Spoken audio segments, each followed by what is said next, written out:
आधी रात को एक काली परछाई ने भेड़ की गर्दन को कसकर पकड़ लिया। नुकीले दांत गले में गहराई तक धंस गए और उसके मुंह के कोने से गाढ़े खून की एक धार बहने लगी। उसी समय एक अंधेरे कोने में एक लंबा अधेड़ उम्र का आदमी ये सब देख रहा था। उसके चेहरे पर दुख और नफरत थी। अरे नहीं, कुछ गड़बड़ है, बकरी मर गई है। जैसे ही मैंने दरवाजा खोला, मैंने देखा कि बकरी आंगन में बेजान पड़ी थी। दादाजी की चीख सुनकर दादी और मैं अपने कमरों से बाहर भागे। कौन मनहूस हमारी बकरी को मारने आया था? मैंने लाश को देखा। जानवर मर चुका था। उसका सिर पीछे की ओर मुड़ा हुआ था। साफ था कि किसी ने बहुत जोर से उसकी गर्दन मरोड़ दी थी। गर्दन पर गहरे घाव थे और जमीन पर खून अभी सूखा नहीं था, लेकिन खून ज्यादा नहीं था। आखिर कौन बकरी को मारकर वहीं छोड़ देगा? क्या उन्हें हमारे परिवार से कोई दुश्मनी थी?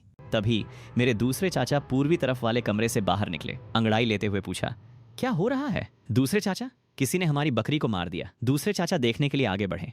उनके चेहरे पर गंभीर भाव आ गया। हमें इस बकरी को दफनाना होगा, हम इसे रख नहीं सकते। बेटा, तुम्हें आराम की जिंदगी की आदत हो गई है। ये ताज़ी बकरी है, कोई बीमारी नहीं है, हम इसे क्यों नहीं खा सकते? हाँ वांगजी, ये अभी अभी मरी है, ये बिल्कुल ताज़ी है। पापा, निंगान, हम इस बकरी को नहीं खा सकते। इसे एक वेयरवुल्फ भेड़िया मानव ने मारा है। गर्दन देखो, साफ तौर पर मरोड़ी गई है, घाव हैं, फिर भी जमीन पर मुश्किल से ही खून है। इसे गर्दन मरोड़कर और खून निकालकर मारा गया है। अरे बदमाश, दिन दहाड़े कैसी बकवास कर रहा है। वेयरवुल्फ जैसी कोई चीज नहीं होती। पापा, मैं सच कह रहा हूँ। गांव में आजकल वेयरवुल्फ के बारे में बातें हो रही हैं। कई परिवारों के जानवरों को काट कर मार डाला गया है। अजीब घटनाएं जिनमें खून निकाल लिया गया। तो तुम्हें कैसे पता चला कि वो वेयरवुल्फ था? कोई पहाड़ी भालू नहीं? दूसरे मांसाहारी जानवर आमतौर पर सिर्फ खून पीकर मांस नहीं छोड़ते। और देखो, कल रात भारी बर्फबारी के बावजूद भेड़ों के पास कुछ बड़े पैरों के निशान साफ दिख रहे हैं। देखा? वे बिल्कुल इंसानी पैरों के निशान जैसे हैं। ऐसी बर्फीली आंधी में नंगे पैर कौन चलेगा? और हाँ, उनका साइज कम से कम 55 तो होगा ही। मैंने अपने दूसरे चाचा की बात सुनी और उनकी दलील सही लगी। डैड, इसे दफना देते हैं। वेयरवुल्फ जिस चीज को खाता है उसमें वायरस आ जाता है, ये संक्रामक होता है। थोड़ी हिचकिचाहट के बाद मैंने आखिरकार कहा, ठीक है, इस बार तुम्हारी बात मान लेता हूँ बेटा। और फिर मेरे दादाजी और मैंने गाड़ी निकाली ताकि भेड़ को दफना सकें। तभी एक अंधा आदमी हमारे घर के पास से गुजरा। हालांकि वो जवान था, लेकिन बहुत लंबा और चौड़े कंधों वाला था। वो चेन डान्यू था, जो हमारे गांव के ही चेन एरन्यू का बड़ा भाई था। उसका छोटा भाई 6 महीने पहले अचानक गायब हो गया था और तब से कोई खबर नहीं मिली थी। मैंने सुना था कि एरन्यू के गायब होने में मेरे दूसरे चाचा का भी हाथ था। गांव में चर्चा थी कि चाचा एरन्यू की पत्नी के कुछ ज्यादा ही करीब थे।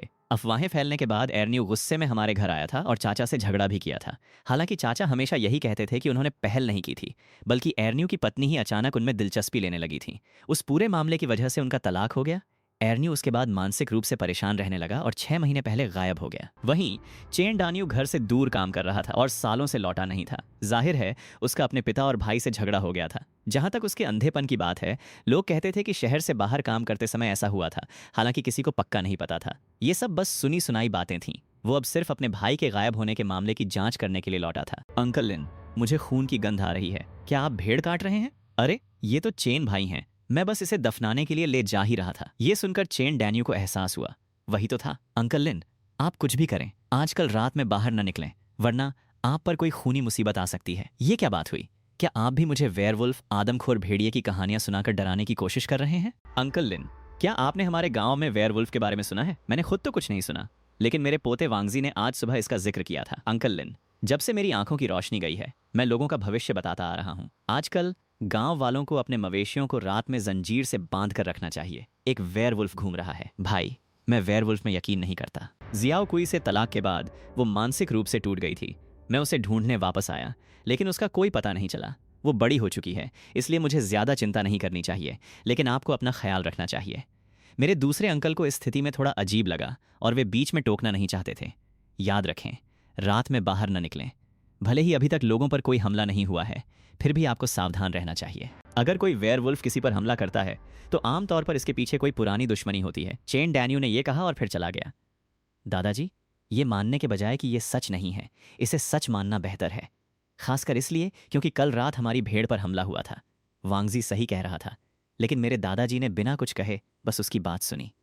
और फिर दादाजी और मैं भेड़ को पहाड़ पर दफनाने ले गए। हालांकि थोड़ी ही दूर पर खून जैसी लाल आंखों का एक जोड़ा उस जगह पर टकटकी लगाए हुए था जहां हम भेड़ को दफना रहे थे। उन डरावनी आंखों के चारों ओर उलझे हुए बाल थे, जिससे उस जीव का चेहरा पहचानना नामुमकिन था। वो बस हमें घूर रहा था और धीमी गड़गड़ाहट जैसी आवाज निकाल रहा था। भेड़ को दफनाने के बाद दादाजी रास्ते भर बड़बड़ाते रहे, कितनी अच्छी भेड़ थी, बस ऐसे ही दफना दी गई। कितना नुकसान हुआ। रात होने तक चूंकि मेरे दूसरे अंकल सिर्फ वीकेंड पर ही घर आते थे और उस दिन वे काम पर गए हुए थे, इसलिए घर पर सिर्फ मेरे दादा दादी और मैं ही थे। दादाजी और मैंने भेड़ों के बाड़े को ठीक से बंद किया ताकि पहले जैसी घटना दोबारा ना हो। इसके बाद मेरे दादा दादी ने लाइट बंद की और सो गए। रात में पहाड़ी गांव बहुत शांत था। बस कभी कभी कौवे की उदास कांव कांव या दूर से भेड़ियों के झुंड के रोने की आवाज सुनाई देती थी। बिस्तर पर लेटे लेटे मैं मरी हुई बकरी और वेयरवुल्फ के बारे में, अपने दूसरे चाचा और चेन डैनियो के बीच हुई बातचीत के बारे में सोचता रहा। अचानक मुझे बाहर भेड़ों के बाड़े से कुछ आवाज सुनाई दी।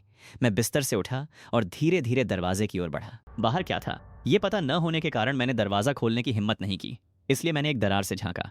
बाहर झुकी हुई पीठ वाला एक जीव अपने दोनों हाथों से कुंडी को खरोंच रहा था। भले ही वो झुका हुआ था, लेकिन उसका विशाल शरीर साफ पहचाना जा सकता था। उस विशाल शरीर को देखकर डर के मारे मेरी सांसें थम गईं। लगभग 10 मिनट बाद वेयरवुल्फ ताला न खोल पाने के कारण निराश होकर चला गया। मैंने बाकी रात घबराहट में बिताई। अगली सुबह जल्दी ही शोर शराबे से मेरी नींद खुली। मैंने दरवाजा खोला तो देखा कि दादाजी भेड़ों के बाड़े के पास जोर जोर से गाली दे रहे थे। किस कमीने ने ताले के साथ ये हरकत की है? अगर वो मेरे हाथ लग गया तो मैं उसे मार डालूंगा। मैं पास गया और देखा कि बाड़े के दरवाजे पर कई गहरे खरोंच और निशान थे। ताले से जुड़ी जंजीर को अंदर की तरफ खींचा गया था। दादाजी बाड़े के बाहर एक विशाल जीव ताले के साथ छेड़छाड़ कर रहा था। मैं बाहर जाने से बहुत डर रहा था, इसलिए मैंने बस दरार से देखा। वो बिल्कुल वैसा ही दिख रहा था जैसा वेयरवुल्फ के बारे में लोग बताते हैं। कैसा वेयरवुल्फ? वो शायद गांव का ही कोई चोर था जो भेड़ चुराने की कोशिश कर रहा था। अगर अगली बार वो मुझे मिला तो मैं उसे पछताने पर मजबूर कर दूंगा। दादाजी, अगर आज रात आपको बाहर कोई आवाज सुनाई दे तो प्लीज जल्दी से बाहर मत निकलिएगा। वो जीव सच में वेयरवुल्फ जैसा लग रहा था। मेरे दादाजी ने मेरी बात सुनी, लेकिन बेताबी से जवाब दिया, समझ गया। मुझे चिंता थी कि दादाजी शायद मेरी बात न माने, इसलिए मैं दादी जी के पास गया और उनसे भी कहा, छोटी भैंस, अगर सच में वेयरवुल्फ आदमखोर भेड़िए हैं तो तुम्हें हर समय दरवाजे और खिड़कियां कसकर बंद रखनी होंगी। उन्हें अंदर मत आने देना। मैं बाद में दादाजी को समझाने की कोशिश करूंगा। मैंने सिर हिलाया, समझ गया। कुछ दिनों बाद थके हारे से दिख रहे चेन डैनियो अपनी छड़ी के सहारे हमारे घर की ओर आए। चेन अर्नियो के साथ जो हुआ था उसके लिए मुझे बहुत बुरा लग रहा था, इसलिए मैं हमेशा चेन परिवार का खास ख्याल रखता था। चेन डैनियो बहुत गंभीर दिख रहे थे। ऐसा लग रहा था जैसे उनके मन में कोई भारी बात हो। भाई चेन, क्या आप कुछ कहना चाहते हैं? आप थोड़े परेशान लग रहे हैं। अंकल लिन, मुझे पक्का नहीं पता कि मुझे ये कहना चाहिए या नहीं। मुझे डर है कि आप नाराज हो सकते हैं। ऐसी कोई बात नहीं है जो आप कह नहीं सकते। बस अपने मन की बात कहिए। मैंने सुना है कि कुछ दिन पहले आपके आंगन में एक वेयरवुल्फ घुस आया था। हाँ, लेकिन लोहे का ताला मजबूत था, इसलिए वो जानवर कामयाब नहीं हो पाया। क्या आपकी उस वेयरवुल्फ से कोई दुश्मनी है? चेन डैनियो ने गंभीर भाव से हमारी ओर देखा। भले ही वे अंधे थे, फिर भी उनकी उस तीखी नजर ने मुझे थोड़ा बेचैन कर दिया। क्या बात है? मुझे किसी दुश्मनी के बारे में नहीं पता। मुझे वेयरवुल्फ के होने के बारे में तभी पता चला जब आपने कुछ दिन पहले उनके बारे में बताया था। अंकल लिन, आजकल मैं बहुत बेचैन महसूस कर रहा हूँ। मुझे ऐसा लग रहा है कि गांव में कुछ बड़ा होने वाला है। आपके घर पर वेयरवुल्फ के बार बार आने से मुझे चिंता हो रही है कि उन्होंने आपके परिवार को निशाना बनाया है और आप पर कोई खूनी मुसीबत आ सकती है। वेयरवुल्फ स्वभाव से ही हिंसक होते हैं और मन में गहरी दुश्मनी पालते हैं। हमारे परिवार का वेयरवुल्फ से कभी कोई वास्ता नहीं रहा। उनके हमें नुकसान पहुंचाने का कोई कारण नहीं है। हो सकता है कि वो बस भूखा हो और खाने की तलाश में आया हो। जब वेयरवुल्व्स भेड़िया मानव भूखे होते हैं तो वे आमतौर पर खाना खाने के लिए गांव नहीं आते, क्योंकि पहाड़ों में शिकार करने के लिए बहुत सारे जानवर होते हैं। अगर कोई वेयरवुल्फ आपके घर एक बार आता है तो इसका मतलब है कि कोई छोटी मोटी शिकायत है, शायद आपके मवेशियों को सबक सिखाना, और वो दोबारा नहीं आएगा। लेकिन अगर दुश्मनी गहरी है तो वो बदला पूरा होने तक 2-3 बार वापस आएगा। और वो बदला सिर्फ घर वालों से नहीं लिया जाता। हालात ऐसे हो गए थे कि इंसानों की जान को खतरा था। चेन डैनियो की बातें सुनकर मुझे तुरंत घबराहट हुई।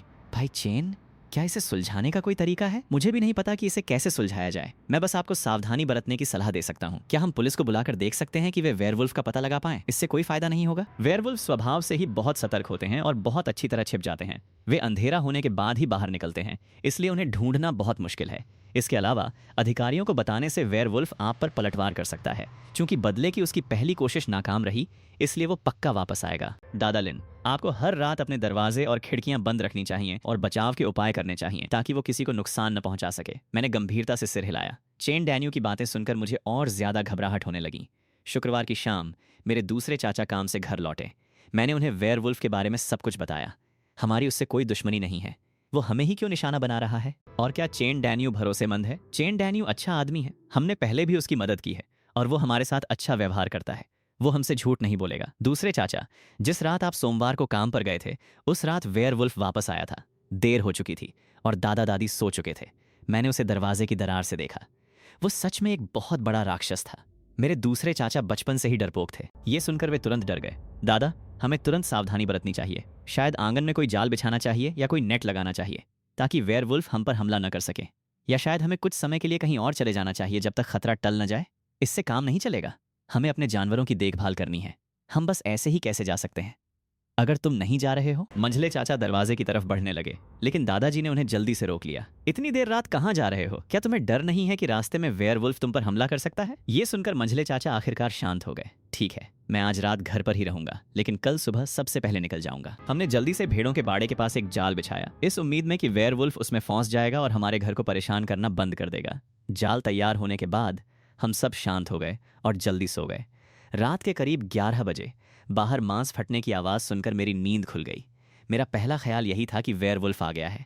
मैं उठा और दरवाजे की तरफ भागा।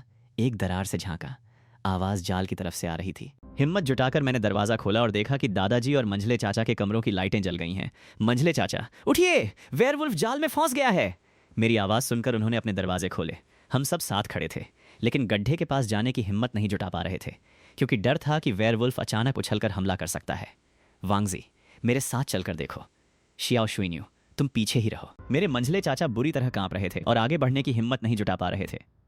दादाजी, इसके बजाय मुझे आपके साथ जाने दीजिए। चाचा के कमजोर पैरों को बेकाबू होकर कांपते देख दादाजी ने कुछ नहीं कहा। इसके बजाय वो और मैं धीरे धीरे जाल की तरफ बढ़े। हम जितना करीब पहुंचे, दहाड़ उतनी ही तेज होती गई। एक ऐसी आवाज जो भेड़िए के रोने और किसी खूंखार जानवर की दहाड़ का मिला जुला रूप लग रही थी। जैसे ही हम गड्ढे के पास पहुंचे, वो जीव अचानक उछलकर बाहर आ गया। दादाजी और मैं बिना सोचे समझे पीछे हट गए, लेकिन वेयरवुल्फ ने हमें एक एक करके पकड़ा और दूर फेंक दिया। जमीन पर गिरने के बाद उसने हम पर दोबारा हमला नहीं किया। इसके बजाय उसने गुस्से भरी नजरों से मेरे मंझले चाचा को घूरा। वो जोर जोर से दहाड़ने लगा। डर के मारे मेरे मंझले चाचा के पैर कांपने लगे और वो हिलने डुलने में भी असमर्थ हो गए। झुककर भेड़िया मानव तेजी से उसकी ओर बढ़ा। एक हाथ से उसकी गर्दन पकड़ी और उसे हवा में ऊपर उठा लिया। बेबस होकर लटकते हुए मेरे दूसरे चाचा ने बहुत संघर्ष किया। उनका दिमाग पूरी तरह डर से भर गया था। उनके शरीर को बेजान करते हुए भेड़िया मानव ने दूसरे चाचा को दूर फेंक दिया। दूसरे चाचा जमीन पर गिरे और हैरान परेशान दिख रहे थे। हालांकि भेड़िया मानव का उन्हें आसानी से छोड़ने का कोई इरादा नहीं था और वो धीरे धीरे उनकी ओर बढ़ा। मेरे दादाजी चिल्लाते रहे और उस जानवर को डराकर भगाने की कोशिश करते रहे, लेकिन ज्यादा उम्र और जोरदार तरीके से गिरने के कारण वे खड़े नहीं हो पा रहे थे। भेड़िया मानव ने मुझे पूरी तरह नजरअंदाज कर दिया और अपनी नजरें सिर्फ दूसरे चाचा पर टिकाए रखी। मैंने जल्दी से पास पड़ी लकड़ी की एक लाठी उठाई और भेड़िया मानव के सिर पर दे मारी। जोरदार चटक की आवाज के साथ लाठी 2 टुकड़ों में टूट गई। फिर भी भेड़िया मानव को उस वार से कोई दर्द महसूस नहीं हुआ। वो बस मुड़ा, गुस्से भरी नजरों से मुझे घूरा और डरावनी आवाज में गुर्राया। डर के मारे मैं पीछे हटा और लड़खड़ाकर जमीन पर गिर पड़ा। फिर भी वो जीव मुझ पर झपटने के बजाय बस गुर्राता रहा। इसके बजाय वो वापस दूसरे चाचा की ओर मुड़ा, जो उस जीव की घूरने वाली नजरों से इतने डर गए थे कि उनका दिल लगभग रुक ही गया था। उन्हें उठाने के लिए झुका, उन्हें घुमाया और एक बार फिर उन्हें दूर फेंक दिया। ये देखकर दादी जी जल्दी से बीच बचाव करने के लिए बाहर आने लगी, लेकिन मैं चिल्लाया, दादी जी, बाहर मत आइए। जैसे ही भेड़िया मानव दूसरे चाचा पर दोबारा हमला करने वाला था, एक आवाज गूंजी जिससे वो जीव रुक गया। चेन डान्यू अपनी छड़ी के सहारे धीरे धीरे सामने आए। चेन डान्यू को देखते ही भेड़िया मानव गुर्राना बंद कर गया। उसने उन्हें एक गहरी अर्थपूर्ण नजर से देखा और फिर तेजी से आंगन से बाहर भाग गया। भेड़िया मानव के भाग जाने के बाद आंगन में फिर से सन्नाटा छा गया। चाचा लिन, क्या आप ठीक हैं? उन्होंने हाथ हिलाकर बात टाल दी। मैं ठीक हूं, बस कमर के निचले हिस्से में थोड़ा दर्द है। हालांकि जोरदार टक्कर के कारण दूसरे चाचा का दाहिना हाथ अपनी जगह से हट गया था और वे जमीन पर पड़े धीरे धीरे दर्द से कराह रहे थे। ऐसा लग रहा था कि भेड़िया मानव सचमुच